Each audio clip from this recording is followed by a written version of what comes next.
The Odyssey, attributed to the ancient Greek poet Homer and believed to have been composed in the 8th century BCE, is one of the two monumental epic poems foundational to Western literature, the other being the Iliad.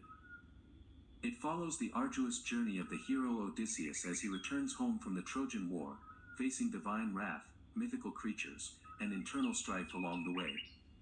A sequel to the Iliad, the Odyssey is more than a mere continuation.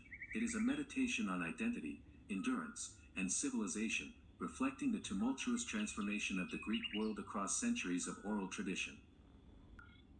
Far across the wine-dark sea, where the gods still spoke to men and memory stretched long into the misty past, there lived a man of many ways and many sorrows, Odysseus, king of Ithaca.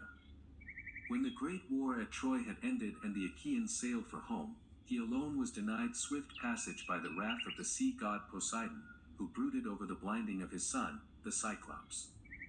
And so began a journey not merely across islands and oceans, but through the very nature of endurance, longing, and identity.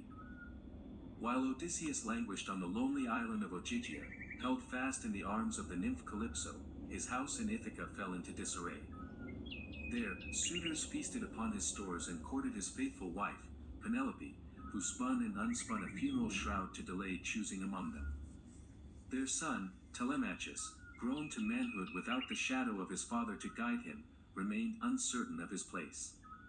It was Athene, the gray-eyed goddess of wisdom, who stirred both fate and flesh. Disguised, she urged Telemachus to seek news of his father among the old warriors of Troy, to cast off passivity and claim the mantle of his bloodline. Telemachus journeyed to Pylos in Sparta, where he heard tales of Odysseus's cunning, his cleverness in the war and his suffering since.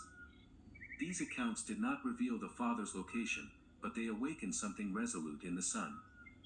Meanwhile, the gods, moved by Athene's plea, compelled Calypso to release her unwilling guest. On a raft bound for home, Odysseus was dashed again into hardship by storm, until he was flung upon the shores of Scheria, land of the Phaeacians, a people gentle and gracious, untouched by war.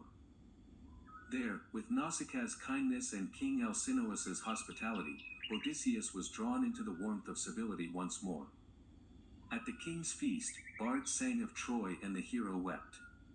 Moved by his sorrow, his hosts begged his name. At last, Odysseus revealed himself and told of the 10 years that had passed since he left Troy's smoking ruins. He spoke of the land of the lotus eaters, where forgetfulness blooms sweet on